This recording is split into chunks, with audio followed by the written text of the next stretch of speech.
Mula sa kasalukuyang 24 na senador, sinusulong ni Senador Robin Padilla na gawing 54 ang bilang ng senador sa Pilipinas. Ang presidente at vice-presidente naman gusto niyang ihalal ng magkasama sa isang ticket at may re-election. Saksi si Mav Gonzales.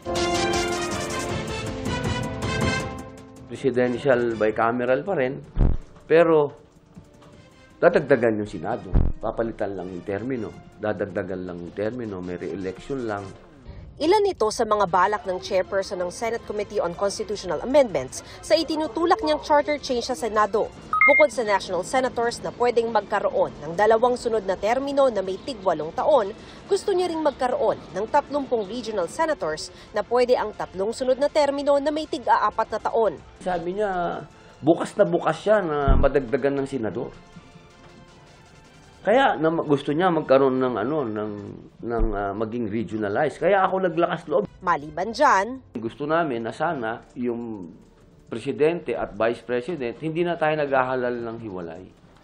Dapat lagi tayong maghahalal ng magkasama na talaga sila sa ticket.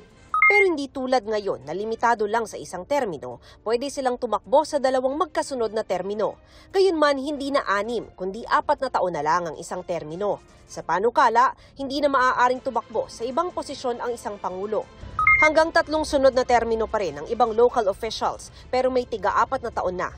Balak sana yang gawing epektibo sa mga mananalo sa 2028 elections.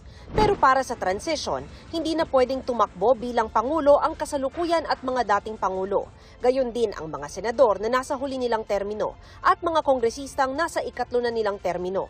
Mas tutok na nga sa politika ang isinusulong ni Senador Robin Padilla, hindi tulad noong Marso nang itulak niya ang pagbabago ng economic provisions ng konstitusyon tulad ng pagpayag na magmay-ari ang mga dayuhan ng lupa sa Pilipinas kung mag-i-invest sila rito at pagsali ng mga dayuhan sa eksplorasyon ng likas na yaman ng bansa. Sa komite pa lang, hindi niya nakakuha ng sapat na pirma noon. Kahapon lang inihain ni Padilla ang bagong resolution of both Houses of Congress No. 5 na magpapagulong ng tsa-tsa sa Senado. Pero nag-iikot na raw sila sa buong bansa para ipaliwanag sa tao ang balak na tsa-tsa. Nakikipag-usap din daw ang PDP laban Duterte wing sa paksyon ng PDP laban ni Senador Coco Pimentel na nagsabi ng payag lang siya sa tsa-tsa kung tututok sa federalismo at hindi sa pagbubukas ng ekonomiya lalo sa mga dayuhan. Sinabi ko na kagad yun na lalapitan ko na yung mga dating PDP. Wala namang problema kay PRRD. Pero ang kapartido ni Padilla na si Senador Bongo, economic provisions lang ng saligang batas ang gustong baguhin. Hanggang doon lang po. Tao lang po ang makikinabang, ang mga mahihirap po nating kababayan ang makikinabang. Kung politiko po, hindi po ako sangayon. Political ng federalism, pero sa akin palagay ito yung malalim na political because structure ang pinag-uusapan.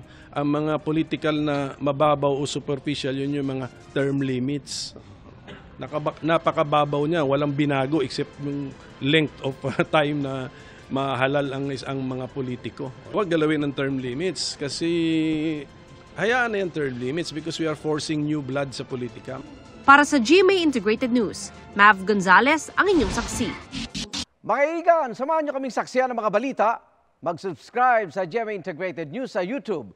Para sa mga kapuso abroad, samahan niyo kami sa GMA Pinoy TV at sa www.gmanews.tv.